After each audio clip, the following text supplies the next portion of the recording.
Assalamualaikum warahmatullahi wabarakatuh. Perkenalkan, nama saya Novi Rahmadani dari Universitas Negeri Makassar, mahasiswa Fakultas Ilmu Sosial dan Hukum dengan Prodi Pendidikan Administrasi Perkantoran. Saat ini saya akan membuat tugas video presentasi dari mata kuliah Media Pembelajaran dengan dosen pengampu Dr. Andes Sirajuddin Saleh, SPD MPD, dan dosen mitranya yaitu Siti Hardiati Arhas, SPD MPD. Slide berikutnya yaitu topik pembahasan pada PPT kali ini. Yang pertama ada pengertian media pembelajaran, kemudian yang kedua ada macam-macam media pembelajaran, dan yang ketiga ada fungsi dan manfaat dari media pembelajaran itu sendiri.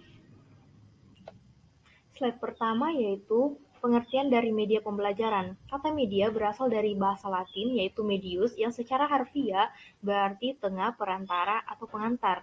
Secara lebih khusus, pengertian media dalam proses belajar mengajar cenderung diartikan sebagai alat-alat grafis, fotografis, atau elektronis untuk menangkap, memproses, dan menyusun kembali informasi visual dan verbal.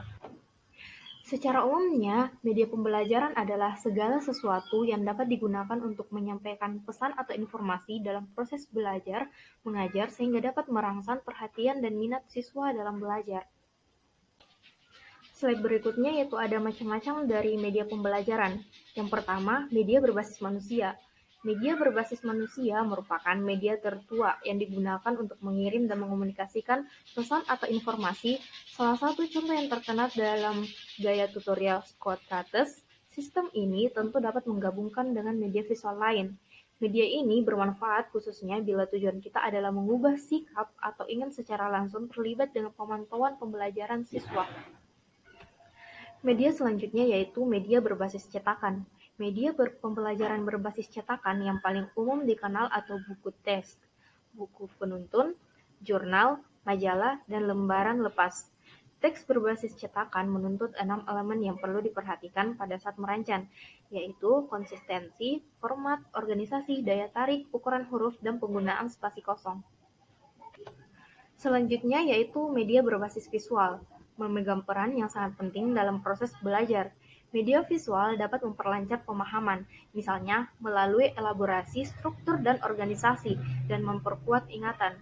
Visual hubungan antara isi materi pelajaran dengan dunia nyata. Agar menjadi efektif, visual sebaiknya ditempatkan pada konteks yang bermakna, dan siswa harus berinteraksi dengan visual itu untuk meyakinkan terjadinya proses informasi. Selanjutnya yaitu media berbasis audiovisual. Media visual yang menggabungkan penggunaan suara memerlukan pekerjaan tambahan untuk memproduksinya. Salah satu pekerjaan penting yang diperlukan dalam media audiovisual adalah penulisan naskah dan storyboard, yang memerlukan persiapan yang banyak, rancangan, serta penelitian. Kemudian media berbasis komputer. Komputer berperan sebagai manajer dalam proses pembelajaran. Ada pula peran komputer sebagai pembantu tambahan dalam pelajaran. Pemanfaatannya meliputi penyajian informasi, isi materi pelajaran, latihan, atau keduanya.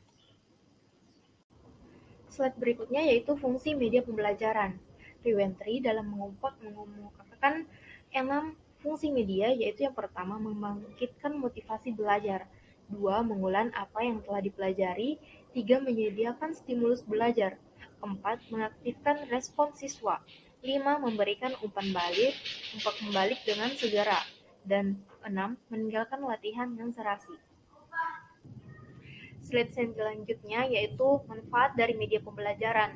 Sujana dan Rifai mengemukakan manfaat media pembelajaran dalam proses belajar siswa, yaitu yang pertama, pembelajaran akan lebih menarik perhatian siswa sehingga dapat menumbuhkan motivasi belajar.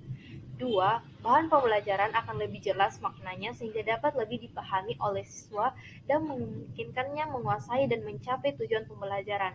3. Metode pengajaran akan lebih bervariasi, tidak semata-mata komunikasi verbal melalui penuturan kata-kata oleh guru, sehingga siswa tidak bosan dan guru tidak kehabisan tenaga, apalagi kalau guru mengajar pada setiap jam pelajarannya.